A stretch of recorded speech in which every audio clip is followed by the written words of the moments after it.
Hello students, हूँ हिरेन રાજગુરુ અને આજે આપણે જોવાનું છે બીકોમ સેમ 3 નું જે છે એ કોસ્ટ એકાઉન્ટિંગ। એમાં આપણે યુનિટ નંબર જે છે એ પહેલું જોઈ રહ્યા છીએ, જેનું નામ છે માલ સામાન પડતર એટલે કે મટીરિયલ કોસ્ટ। આજે આપણે એમાં જે 2024માં ડિસેમ્બરમાં પૂછાઈ ગયો છે સૌરાષ્ટ્ર યુનિવર્સિટીમાં દાખલો જોવાનો છે। પહેલો શું કહેવા માગે છે તો કે સુપ્રીમ કંપની લિમિટેડની વિશિષ્ટ પેદાશ સુપર બાય પ્રોડક્ટનું ઉત્પાદન કરે છે। वर्ष 2023 માટે નીચેની વિગતો એકત્રિત કરવામાં આવેલી છે। સુપર બાય પ્રોડક્ટની માસિક માંગ 1200 એકમો છે। દરેક વર્દી મૂકવાનો ખર્ચ 225 છે। એકમ દીઠ વાર્ષિક વહન ખર્ચ 39 રૂપિયા છે। અઠવાડિક સામાન્ય વપરાશ 225 એકમો, અઠવાડિક ઓછામાં ઓછો વપરાશ 150 એકમો, પુનઃ વર્દી સમય 1 થી 5 અઠવાડિયા આપેલા છે। ઉપરની માહિતી પરથી ગણો આર્થિક વર્દી જથ્થો, વર્ષમાં મૂકવાના ઓર્ડરની સંખ્યા, પુનઃ વર્દી સપાટી, ગુરુત્તમ સપાટી અને લઘુત્તમ સપાટી। બરાબર છે। તો દાખલો સ્ટાર્ટ કરીએ। સૌપ્રથમ આપણે આર્થિક વર્દી જથ્થો, બરાબર, અને જે વસ્તુ આપણે આપેલી છે, બરાબર, એ જ વસ્તુ આપણે અહીંયા રિપીટમાં લખતો નથી, બરાબર છે। ચાલો તો પહેલાં આપણે આર્થિક વર્દી જથ્થો ફાઇન્ડ આઉટ કરી લેશું। તો પહેલાં છે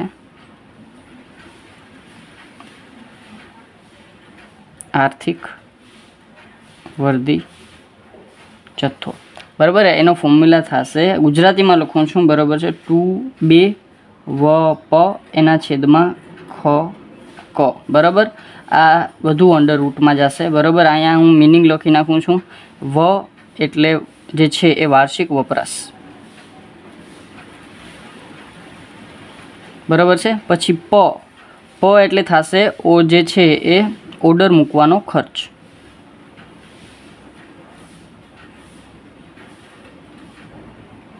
વાર્ષિક, બરાબર। પછી છે ત્રીજા નંબરમાં ખ જે છે એ આપણો વહન ખર્ચ, બરાબર, જે સાચવવાનો ખર્ચ હોય, બીજા વગેરે ખર્ચ હોય એ। છેલ્લે છે એ ક છે એ એકમ દીઠ કિંમત છે, બરાબર। હવે આમાંથી આપણને જે વસ્તુ આપેલી હોય એને આપણે એપ્લાય કરી અને આપણે આન્સર લેવાનો થશે। તો અહીંયા આપણે જે છે એ મૂકી દઈએ બધી વસ્તુ। 2 તો આપણો સૂત્રનો છે, વ એટલે આપણો વાર્ષિક વપરાશ। વાર્ષિક વપરાશમાં આપણને જે છે એ માસિક માંગ કીધી છે, બરાબર। હવે માસિક માંગ છે પણ આપણે તો વાર્ષિક જોઈએ છીએ, બરાબર છે। તો 12 144 એટલે કે 14,400, બરાબર, જે વાર્ષિક છે આપણે એ, બરાબર। કારણ કે માસિક માંગ આપી છે, આપણે વાર્ષિક જોઈએ છે એટલે એને ગુણ્યા 12 એટલે 1200 ગુણ્યા 12 એને ગુણ્યા 12 એટલે કે 14,400, બરાબર છે। પછી છે પ એટલે ઓર્ડર મૂકવાનો ખર્ચ। ઓર્ડર મૂકવાનો ખર્ચ કીધું છે તો કે વર્દી મૂકવાનો ખર્ચ કીધું છે, હા, તો કે 225, તો અહીંયા આપણે લખી નાખશું 225 એના છેદમાં ખ એટલે શું થશે તો કે વહન ખર્ચ। તો વહન ખર્ચ કીધો છે તો કે હા, વાર્ષિક વહન ખર્ચ કીધો છે 39 રૂપિયા, તો અહીંયા આપણે 39 રૂપિયા। અને એકમ દીઠ કિંમત કીધી છે તો કે ના, એકમ દીઠ કિંમત આપણને કીધી નથી, તો કાંઈ વાંધો નહીં, આપણે એને લેતા નથી, તો 39ને આપણે વચ્ચે નાખી દઈએ, બરાબર। અને આને વધારીને મૂકી દઈએ આપણે અંડર રૂટમાં। ચાલો હવે જે આપ્યું છે એને આપણે કરી નાખીએ। તો 2 ગુણ્યા 14,400 એને ગુણ્યા 225 એને ભાગ્યા 39, બધું થશે આવું કંઈક, બરાબર। અને એનું અંડર રૂટ જ નાખી દઉં છું એટલે એ થઈ જશે 407.6, એટલે કે આપણે લગભગ એક આંકડો આગળ લઈ લઈએ તો 408 એકમો થઈ જશે। તો અહીંયા આપણે 408 એકમો શેના આવશે તો કે આર્થિક વર્દી જથ્થાના,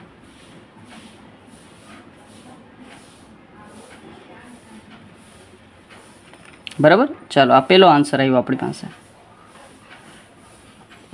બીજા નંબરમાં આપણને ફાઇન્ડ આઉટ કરવાનું કીધું છે વર્ષમાં મૂકવાના ઓર્ડરની સંખ્યા। ચાલો તો બીજા નંબરમાં વર્ષમાં ઓર્ડરની સંખ્યા, બરાબર। તો આનો ફોર્મ્યુલા તો ખૂબ જ ઇઝી છે। શું થશે તો કે જે વાર્ષિક વપરાશ છે આપણો એના છેદમાં શું આવશે તો કે આપણો EOQ એટલે કે જે છે એ ઇકોનોમિક ઓર્ડરિંગ ક્વોન્ટિટી એટલે કે આર્થિક વર્દી જથ્થો। તો અહીં લખશું આપણે આર્થિક વર્દી જથ્થો। ચાલો તો વાર્ષિક વપરાશ આપણે અહીંયા જ ફાઇન્ડ આઉટ કર્યો હતો 14,400. અહીં લખશું આપણે 14,400 આપણો વાર્ષિક વપરાશ. અને આર્થિક વૃદ્ધિ જથ્થો કેટલો આવ્યો તો કે 408 એકમો. ચાલો તો 14,400 એને ભાઈ 408 એટલે એ આવી જશે આપણી પાસે 35.29. 35.29 એટલે 35 ઓર્ડર જ આપણે રાખીએ, બરાબર છે. તો અહીંયા આપણે 35.29 છે એટલે પોઈન્ટને આપણે ધ્યાનમાં દેતા નથી. તો અહીંયા આપણે વર્ષના ઓર્ડરની સંખ્યા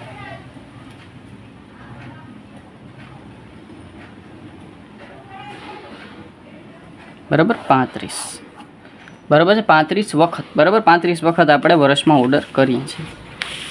પછી ત્રીજા નંબરમાં કીધું છે આપણને પુનઃ વર્દી સપાટી. પુનઃ વર્દી સપાટી એટલે તમે પુનઃ કાઢી નાખો તો વર્દી સપાટી આપણે ફાઇન્ડ આઉટ કરવાની છે, બરાબર છે. કાંઈ ફેર પડતો નથી. પુનઃ અને ખાલી વર્દી સપાટી બે એક જ છે. તો અહીં લખશું આપણે પુનઃ વર્દી સપાટી. પુનઃ વર્દી સપાટી એટલે એવી સપાટી કે જ્યાં પહોંચીને આપણે શું કરવાનું છે, ઓર્ડર કરવાનો છે. તો એનો ફોર્મ્યુલા શું થશે તો કે હવે આપણે રૂલ જોયો તો, બરાબર છે. તો આમાં આપણે વધુમાં વધુ પુનઃ વર્દી સપાટી અથવા તો વર્દી સપાટી માટે આપણે વધુમાં વધુ છે એ ધ્યાનમાં દેવાનું છે, બરાબર છે. તો અહીંયા આપણે લખશું વધુમાં વધુ સમયનો વધુમાં વધુ વપરાશ. તો અહીં લખશું વધુમાં વધુ સમય એને ગુણ્યા વધુમાં વધુ વપરાશ, બરાબર છે. ચાલો હવે કેનો સમય ને કેનો વપરાશ તો કે ઓર્ડર મૂકવાનો. વધુમાં વધુ સમય અને વધુમાં વધુ વસ્તુનો વપરાશ, બરાબર છે. તો આ બે વસ્તુ આપણે ક્વેશ્ચનમાં છે તો કે જોવું પડશે. પહેલાં તો આપણે વધુમાં વધુ સમય જોઈએ છીએ. તો વધુમાં વધુ સમય છે પુનઃવર્તી સમય છે, હા બરાબર છે. તો અહીંયા આપણે છે એ 5 અઠવાડિયા, બરાબર. વધુમાં વધુ સમય છે આપણા 5 અઠવાડિયા. અને જે વધુમાં વધુ વપરાશ છે એ આપણને કીધો નથી, આપણને ઓછામાં ઓછો વપરાશ કીધો છે અને સામાન્ય વપરાશ કીધો છે. બે વસ્તુ કીધી છે, બરાબર છે. પણ આપણને જે વપરાશ છે એ કીધો નથી. તો અહીંયા આપણે પહેલાં વધુમાં વધુ સમય આપ્યો છે ને તો એ લખી નાખીએ કે ભાઈ 5 અઠવાડિયા છે, બરાબર છે. હવે વપરાશ ફાઇન્ડ આઉટ કરવાનો છે વધુમાં વધુ. તો એના માટે જો અહીંયા આપણે અઠવાડિક જે સામાન્ય વપરાશ કીધો છે ને, સામાન્ય વપરાશ, બરાબર છે. તો એ આપણે 225 એકમો છે, બરાબર. તો હવે સામાન્ય વપરાશને આપણે સરેરાશ વપરાશ છે એમ માની લઈએ, બરાબર છે. તો અહીંયા આપણે જે છે એ સામાન્ય એ છે એ સરેરાશ વપરાશ છે એમ માની લઈએ, બરાબર. એટલે કે સરેરાશ વપરાશ જ છે, બરાબર. સરેરાશ વપરાશ બરાબર વધુમાં વધુ વપરાશ પ્લસ ઓછો વપરાશ, બરાબર છે. અને એને ભાગ્યા 2, બરાબર. આ ફોર્મ્યુલા છે. આમાં આપણે વેલ્યુ પુટ કરી અને આપણે શું લઈ લેશું, આપણો જે વધુમાં વધુ વપરાશ છે એ, બરાબર, જે આપણે આપેલો નથી. તો અહીંયા સરેરાશ વપરાશ આપણે કેટલો છે તો કે 225 એકમો, બરાબર. અને વધુ વપરાશ આપણને આપેલો નથી. ઓછો વપરાશ છે તો કે હા, ઓછો વપરાશ આપણને આપ્યો છે 150 એકમો, બરાબર. તો એ આપણે લખી નાખશું 150 એને ભાગ્યા 2. 2 ને ઓલી બાજુ જવા દઈ, 225 ગુણ્યા 2 ડાયરેક્ટ કરી નાખું છું એટલે 450, બરાબર. સર ઘણા બધા એમ કહેશે કે સર 450 કઈ રીતે આવ્યો? તો આ 2 ભાગાકારમાં છે, સામેની આઈ ગયો એટલે ગુણાકારમાં, એટલે 225 ગુણ્યા 2 એટલે 450 ડાયરેક્ટ લખી નાખ્યા મેં. વધુ વપરાશ એને પ્લસ 150, 150 પ્લસમાં છે, સામેની સાઈડ આવેલો જશે માઇનસમાં, 450 માઇનસ 150 બરાબર વધુ વપરાશ, બરાબર. તો 450માંથી 150 માઇનસ એટલે 300 શું આવશે, વધુ વપરાશ. ચાલો આ પેલો પ્રશ્નનો હલ થઈ ગયો. વધુ વપરાશ આવ્યો આપણી પાસે 300 એકમો. તો અહીંયા વધુ વપરાશ એને ગુણ્યા 300 એકમો. તો 5 તેરી ને 1500 શું આવ્યું આપણી પાસે, વર્દી સપાટી, પુનઃ વર્દી સપાટી, બરાબર. શું આવ્યું, પુનઃ વર્દી સપાટી, બરાબર છે. આ આવી ગયું. હવે ત્રીજા નંબરનું કામ થઈ ગયું. પછી ચોથા નંબરમાં આપણને ફાઇન્ડ આઉટ કરવાનું કીધું છે શું છે તો કે ગુરુત્તમ સપાટી. ચાલો ગુરુત્તમ સપાટી અહીંયા લખી નાખીએ. ગુરુત્તમ સપાટી કેટલામો નંબર છે, ચોથો.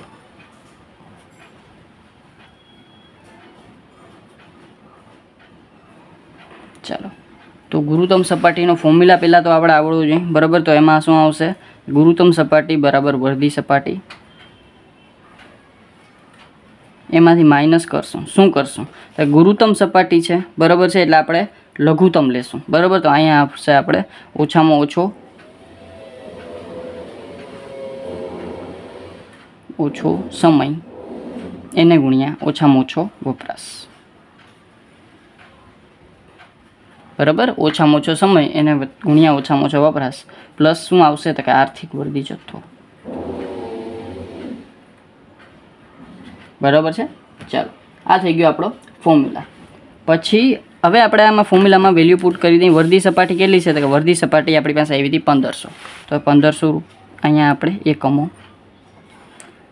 માઇનસ ઓછામાં ઓછો સમય. તો ઓછામાં ઓછો સમય કેટલો છે? તો કે ઓછામાં ઓછો સમય છે 1 અઠવાડિયું. જો પુનઃવર્તી સમય છે 1 અઠવાડિયું, બરાબર. તો અહીંયા આપણે 1 અઠવાડિયું એને ગુણ્યા ઓછામાં ઓછો વપરાશ. ઓછામાં ઓછો વપરાશ કેટલો છે? તો કે 150 એકમો. તો અહીંયા આવશે 150 એકમો, બરાબર છે. અને આર્થિક વર્દી જથ્થો કેટલો આપેલો છે? તો કે આર્થિક વર્દી જથ્થો આપણને આપેલો, આપણે ફાઇન્ડ આઉટ કર્યો હતો, બરાબર છે, 408 એકમો. તો અહીંયા આપણે લખી નાખશું 408 એકમો, બરાબર. તો આ 1500 માઇનસ 150 અને પ્લસ 408 જે આવશે એ આવશે આપણો પ્લસ 408 એટલે એ આવી જાય 1758, બરાબર. આપણો શું આવશે? તો કે ગુરુત્તમ સપાટી. તો અહીંયા આવશે 1758, બરાબર. અને આ શું આવશે? આપણી ગુરુત્તમ સપાટી, બરાબર, જે ઉપલી સપાટી છે એ, બરાબર છે, આવી ગઈ, બરાબર. પછી લાસ્ટમાં આપણે એક વસ્તુ ફાઇન્ડ આઉટ કરવાની છે, એ છે આપણી લઘુત્તમ સપાટી. ચાલો, તો લઘુત્તમ સપાટી માટે હું પેજ લઈ લઉં. ચાલો, લઘુત્તમ સપાટી કેટલામો છે? 5મો અને છેલ્લો. તો લઘુત્તમ સપાટી, બરાબર છે. લઘુત્તમ સપાટીનો ફોર્મ્યુલા શું થશે? તો કે નીચે લખું છું વર્દી સપાટી, એમાંથી માઇનસ કરશું. હવે જો લઘુત્તમ સપાટી છે એટલે અહીંયા સરેરાશ આવશે, સરેરાશ સમયનો સરેરાશ વપરાશ,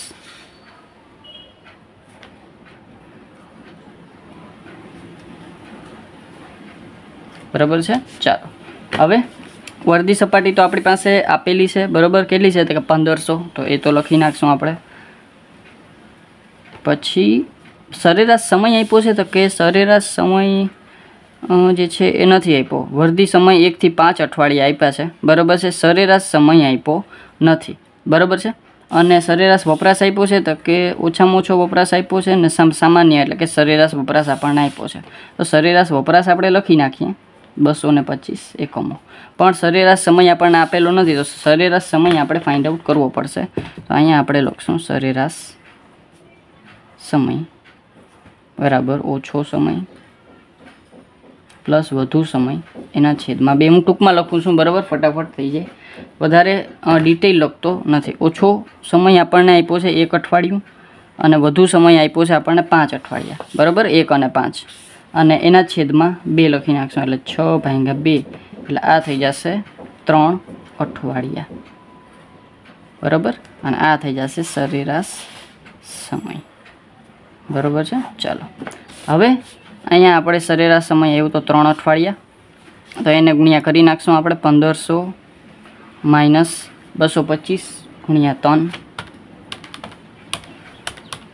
એટલે એ આવી જશે 675. તો 1500માંથી માઇનસ કરશું આપણે એટલે 825 આવી જશે આપણી લઘુત્તમ સપાટી. અહીં લખી નાખશું આપણે લઘુત્તમ સપાટી કેટલી આવી? 825 એકમો, બરાબર છે. ચાલો, આ આવી ગઈ આપણી લઘુત્તમ સપાટી 825 એકમો. અને આ થઈ ગયા આપણા 5 જે આપણે સપાટી અને જે વસ્તુઓ ફાઇન્ડ આઉટ કરવાની હતી, બરાબર, એ બધી જ વસ્તુઓ આપણે ફાઇન્ડ આઉટ કરી લીધી, બરાબર છે. અને એક ઝલક તમને બતાવી દઉં, બરાબર. આપણે પહેલાં આર્થિક વર્દી જથ્થો હતો, બરાબર, 408 એકમો. વર્ષમાં ઓર્ડરની સંખ્યા હતી 35. પછી પુનઃવર્તી સપાટી 1500 એકમો. પછી ગુરુત્તમ સપાટી આપણે છે એ 1758 એકમો. અને લઘુત્તમ સપાટી 825 એકમો, બરાબર. તો આ થઈ ગયો આપણો જે 2024માં ડિસેમ્બરમાં પૂછાઈ ગયો તો દાખલો, બરાબર છે.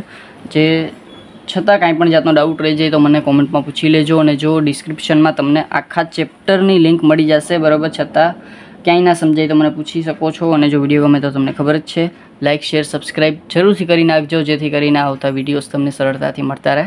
Thank you.